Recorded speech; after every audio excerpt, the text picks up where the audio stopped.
La vertu du Saint-Esprit se manifeste par la capacité de témoigner, d'accomplir des missions divines et de transformer des vies. Elle est perçue comme un revêtement de puissance divine qui permet aux croyants de vivre une vie victorieuse, vertueuse, de surmonter les obstacles, d'accomplir des miracles et d'être des instruments de Dieu. La vertu du Saint-Esprit nous amène à accomplir la mission de Dieu, la mission divine. Elle transforme des vies. Ce n'est que par le Saint-Esprit que nous pouvons avoir une vie transformée. Sans le Saint-Esprit, aucun croyant ne peut accomplir sa destinée prophétique. Le Saint-Esprit est mis de côté aujourd'hui. Quand tu mets le Saint-Esprit de côté, tu ne pourras rien faire. Parce que le Saint-Esprit est la troisième personne de la Trinité qui nous a été envoyé pour accomplir toutes choses. Voilà pourquoi Jésus dit, il est bon que je m'en aille vers le Père, afin que le Consolateur vienne. Si je ne vais pas au Père, il ne pourra pas venir. Il ne pourra pas. Et c'est l'esprit de Consolateur. Il vous montrera et vous enseignera toutes choses. Le Saint-Esprit. Donc c'est par le Saint-Esprit, par sa vertu, que nous pouvons accomplir des miracles. Voilà pourquoi vous allez voir, quand le Saint-Esprit est venu vers Marie, par l'ange Gabriel, Marie a douté. Il dit, mais comment ce que tu m'annonces, ange Gabriel, va se passer? Et il dit, non, le Saint-Esprit viendra sur toi. L'ombre du Tout-Puissant va te couvrir.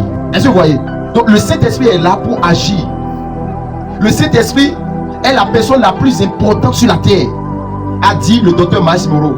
Il dit que le Saint-Esprit est la personne la plus importante. Et voilà que l'Église veut fonctionner. L'Église veut marcher dans les miracles sans le Saint-Esprit. L'Église veut accomplir des missions sans le Saint-Esprit. C'est impossible. C'est le Saint-Esprit qui apporte la guérison. Donc, la vertu du Saint-Esprit se manifeste par la capacité de témoigner, d'accomplir des missions divines et de transformer des vies. Luc chapitre 4 nous dit quelque chose de très important. Quand tu lis Luc chapitre 4 verset 1, la Bible dit que Jésus, rempli du Saint-Esprit, revient du Jourdain et il fut conduit par l'Esprit dans le désert. Jésus, rempli du Saint-Esprit, est allé dans le désert. Il n'est pas allé directement en mission. Mais quand nous poursuivons ce même chapitre de Luc chapitre 4, le verset 14, il dit, Jésus, revêtu de la puissance d'esprit, retourna en Galilée et sa renommée se répandit dans tous les pays d'alentour. Ouais, il y a une différence. La différence entre rempli de l'Esprit de Dieu et être revêtu de la puissance du Saint-Esprit. Vous allez voir ici, beaucoup de personnes aujourd'hui, quand ils sont remplis du Saint-Esprit, ils s'en vont en mission.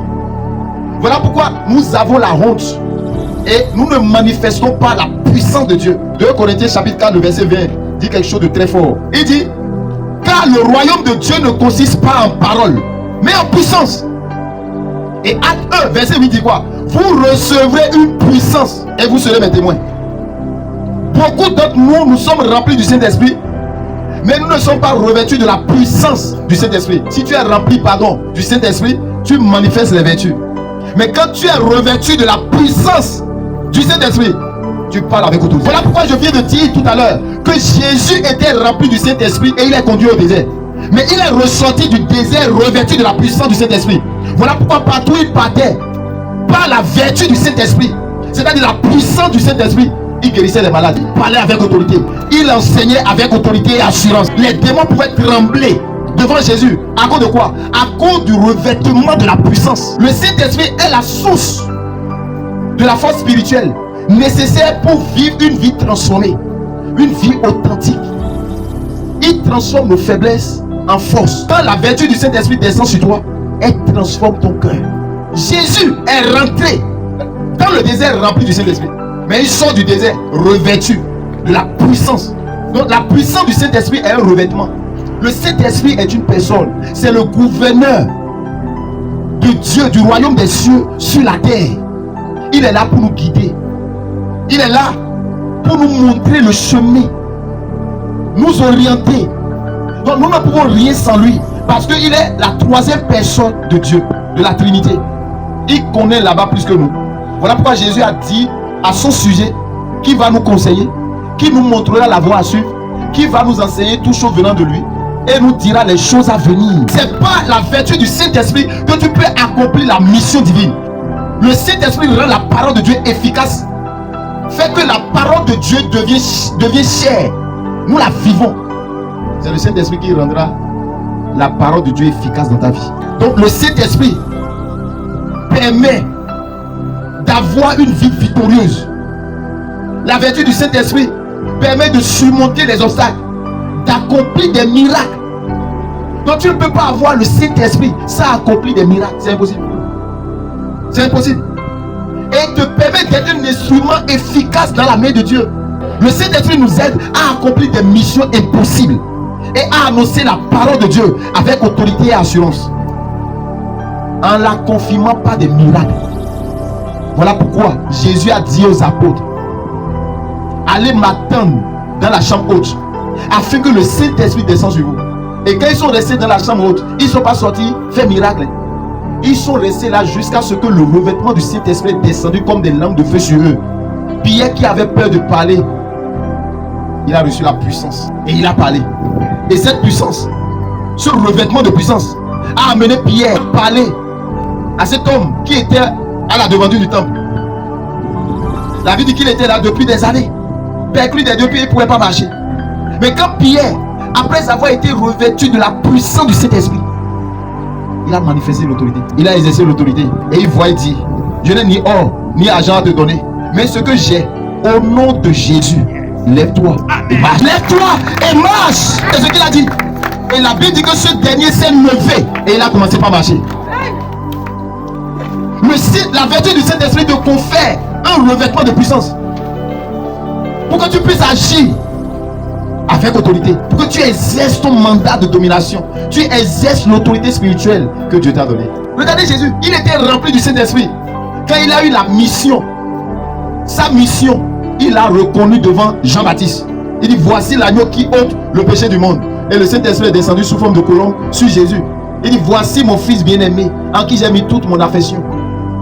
Et quand le Saint-Esprit l'a rempli, Jésus s'est laissé conduire par le Saint-Esprit dans le désert. Maintenant, il ressort du désert après 40 jours, rempli de revêtement de puissance, amené à marcher sur l'eau, à guérir des malades. C'est ça qui a amené Jésus. Lorsqu'il était en train de marcher, la femme qui a eu près de 12 ans a été guérie parce qu'une force est sortie de Jésus pour arrêter le sang de la femme qui a eu près de 12 ans. Donc, le royaume de Dieu est un royaume de puissance et non de parole seulement.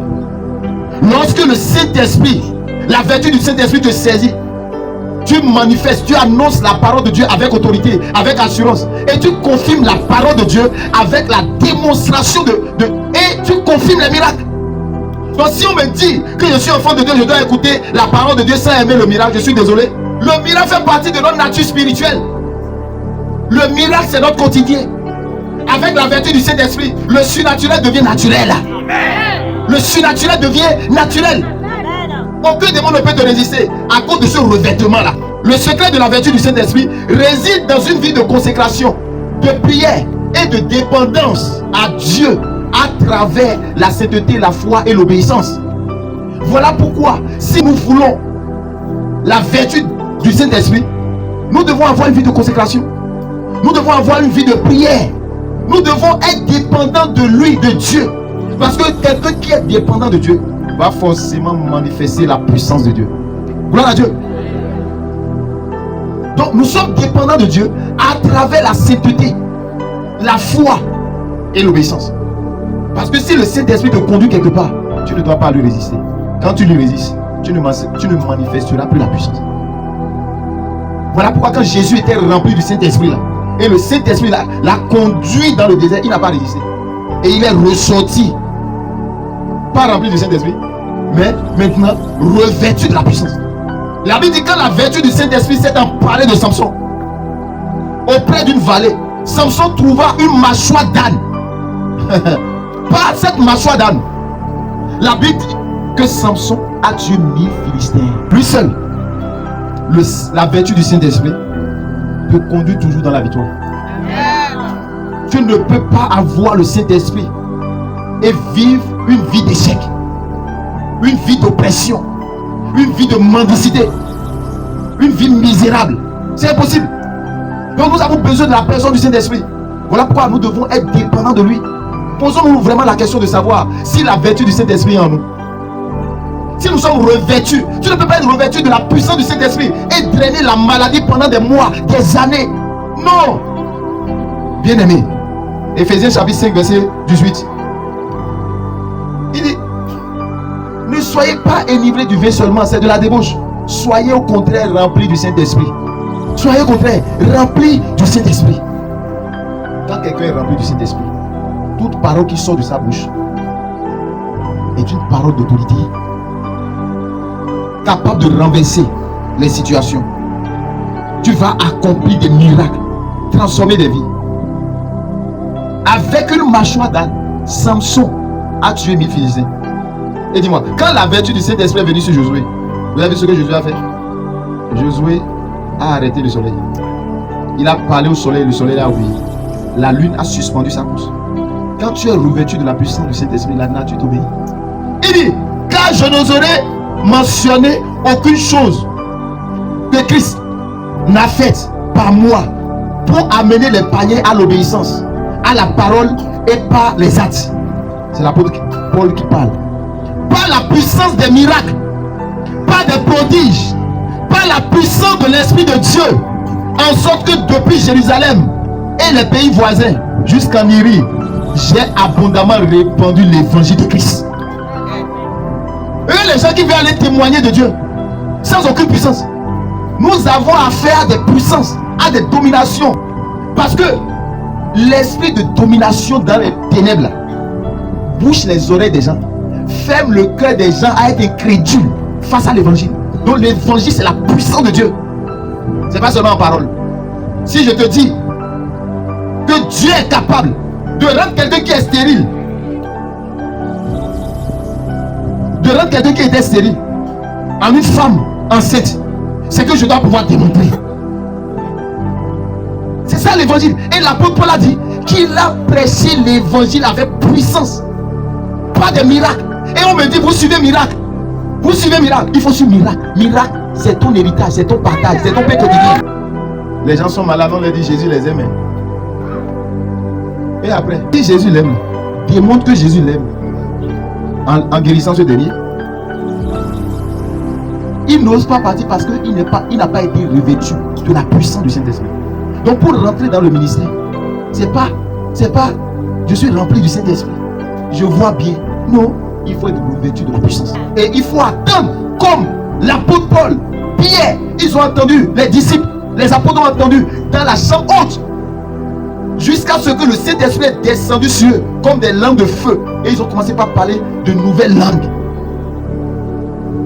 La Bible dit que l'homme de Pierre guérissait les maladies. Quand il touche un mouchoir et il l'envoie dans l'autre pays, dans l'autre ville, faute du temps, le mouchoir qui a été imprégné de la sueur de Pierre guérissait les maladies. C'est pas mouchoir qui guérissait, mais c'est l'onction d'un mouchoir qui guérissait. Romains 8 verset 11. Et si l'esprit de celui qui a ressuscité Jésus d'entre les morts habite en vous, celui qui a ressuscité Christ d'entre les morts rendra aussi la vie à vos corps mortels par son esprit qui habite en vous. Il dit l'esprit là, c'est ça, la puissance du Saint-Esprit. Troisième personne de la Trinité, lui qui sonde le cœur de Dieu, il connaît tout. Il était là au commencement. Amen. Il dit, si cet esprit habite en vous, il peut guérir vos corps mortels. Tu es né pour accomplir une mission, bien-aimé. Il est temps que tu te réveilles, que tu saisisses l'occasion du fait que Dieu t'a encore accordé le souffle de vie pour accomplir ce pourquoi tu es né. Tout désert qui a été créé par le Saint-Esprit, sache qu'après le désert là, tu seras revêtu de sa puissance. Donc ne fuis pas les déserts, accepte le désert, accepte l'humiliation, car la fin de l'humiliation te donnera un couronnement, un revêtement de puissance. Regardez Pierre qui n'était pas puissant, qui ne pouvait pas faire quelque chose, mais quand le Saint-Esprit, le revêtement de l'Esprit de Dieu est venu, la vertu du Saint-Esprit est descendue en lui. Il a commencé par guérir un pêcheur de poissons. Peu importe ton rang social, si la puissance d'amour peut descendre sur toi, tu vas accomplir ta mission.